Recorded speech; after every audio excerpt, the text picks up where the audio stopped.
Assalamu alaikum warahmatullahi wabarakatuh. Bismillah, alhamdulillah, wassalatu wassalamu rasulillah. Your brother Gabriel Al Romaani. What are some of the questions that you should ask? Some things to consider, but you're too embarrassed to do during a marriage wedding. The brother usually says, brother, I want to ask about mahar. I'm shy. I hope she's not going to ask a lot. I'm sure she won't ask a lot. Let me just go for it. Recently, I was talking to a client of mine who was very sad. He was very close to getting married, but what happened is that they dropped a bomb on him. They wanted none less than $50,000 as mahar. He thought, I'm getting married, that's it, everything is good, alhamdulillah. And then this dropped on him and he had to call it off. You need to ask these questions. As a brother, you might be shy. As a sister, you might want to ask for a specific mahar. You might think that, hey, I think I need this much. I don't know if I should talk to him. Should I actually talk about this subject, money? Maybe he's going to think I'm materialistic. The brother, oh my God, if she talks, maybe she's going to think I'm cheap. Or maybe she's going to think I'm worried about this. Oh, should we just let it be till the end, till we're in front of the imam and the questions are asked about the marriage, and then they can reveal the mahar? Well, then you might get a heart attack, man. So ask the question about mahar. What other questions are very important in my 20 years of experience as a counselor that I believe that you should ask? Sisters, ask about where you would be living. Where are you living? Do you live in Tora Bora? Do you live in Tanzania? Do you live in Pakistan? Do you live in California? Do you live where? In Germany? Where are you going to be living? And where is the possibility that you might be moving? Is there a concept of moving at some point? Right? You need to understand. Recently, I had a brother who was my client, and he said, look, I married this girl, but then her family pulled it on me that they don't want her to leave that city. But I need to go where my risk is, where my work is. Now I have to make adjustments. And other case where they didn't want her to live away from her street, the street that their parents live on, and that area. Okay, the brother, they didn't want him to leave and her to leave. They had to be there. First, for some time she left, but then she had to come back. And actually that marriage ended up in divorce. So ask, sisters, where are we going to live? How are we going to live? Another one, ask whether you're going to be living with the in-laws, because that's important, especially for sisters, right? So you know, hey, also brothers, maybe you are in a situation where you need to live with your family, with your parents. You have responsibility towards them. Maybe you're the only man. And then, well, guess what? You can tell the sister and ask, hey, are you okay and comfortable with that? Because it's important. For me, I need a woman who actually accepts that. What else? Talk about hijrah. Maybe one of you really, really wants to go to a Muslim country. And alhamdulillah, people should. But maybe another person says, no, I don't want to. And imagine 5 years down the line, you're married, you have kids, and now all of a sudden says, hey, honey, I have a great idea. Look, 2 tickets to Saudi. We're leaving now. He's like, no way. I'm not going anywhere. Problems, issues, police, custody, divorce. Avoid yourself the heartache. You don't need that. What else? Well, another very, very important issue is the future and career. Where are you going forward? What are you going to do? Do you want to work?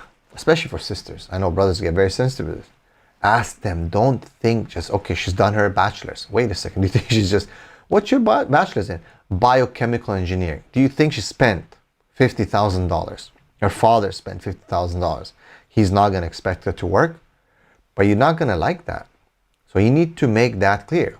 Imagine you're married, this and that. First day of marriage, second day of marriage, you guys are nice, everything. And she's like, honey, I know I had a great 2 days with you, or 1 day, amazing, but tomorrow at 7 a.m. I got to go to work. Now that's going to be a hard one, right? No, you want to ask, hey, why did you disagree? Are you planning to work? Is that what you want? What if I tell you not to work? All these things should be asked very, very clearly. Now comes a few very, very taboo issues. Past relationships. Should you ask about that? Well, this is more sensitive for the man. The men, sisters, you have to understand, they are very, very sensitive when it comes to this. Why? That's how we created. We're jealous. We have that need for exclusivity.